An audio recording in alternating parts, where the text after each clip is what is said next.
Night అంతా journey చేసి పొద్దున కల్లా వెళ్ళి అమ్మవారి దర్శనం చేసుకోవాలని విజయవాడ చేరుకున్నాను.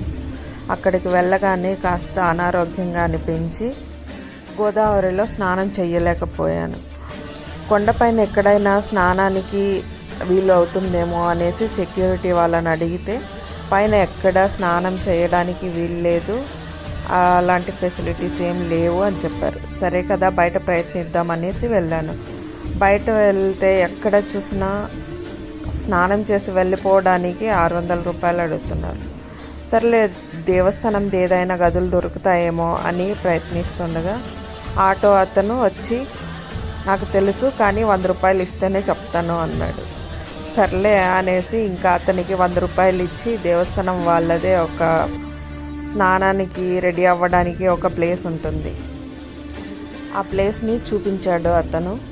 సరే, ఇంకా అక్కడ రెడీ అయ్యేసి తర్వాత అమ్మవారి దర్శనానికని బయలుదేరాను. అక్కడికి వెళ్ళగానే ఎంట్రన్స్లోనే ఫోన్స్ అన్నీ ఇక్కడే పెట్టేసేయాలి, లోపలికి తీసుకెళ్ళడానికి లేదు అనేసి అన్నారు. సరే, కాస్త షూట్ చేసేసి అమ్మవారిది కొద్దిగా ఆలయం చూపించి తర్వాత ఇచ్చేద్దాం కదా అనేసి కాస్త దూరం తీసుకెళ్ళి ఆ తర్వాత మళ్ళీ తెచ్చి ఫోన్ కౌంటర్లో ఇచ్చేసి వెళ్ళిపోయాను నేను. అమ్మవారి దర్శనం చాలా బాగా అయింది.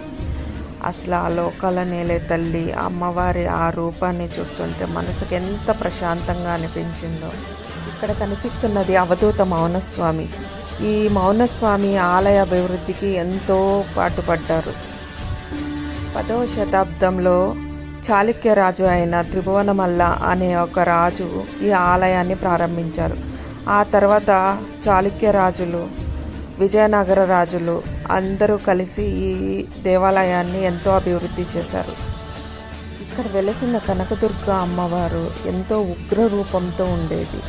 ఆ తరువాత కాలంలో వచ్చిన ఆదిశంకరాచార్య స్వామి అమ్మవారి ఉగ్ర రూపాన్ని తగ్గించి శాంత స్వరూపిణిగా చేయడం కోసం ఇక్కడ శ్రీచక్రాన్ని ప్రతిష్ఠించి అర్చించారు శంకరాచార్య స్వామి వారు. అప్పటి నుంచి శాంత స్వరూపిణిగా మారి ఇక్కడికి వచ్చిన భక్తులను ఎంతో ప్రేమతో ఆశీర్వదించి పంపుతుంది శ్రీ కనకదుర్గ అమ్మవారు.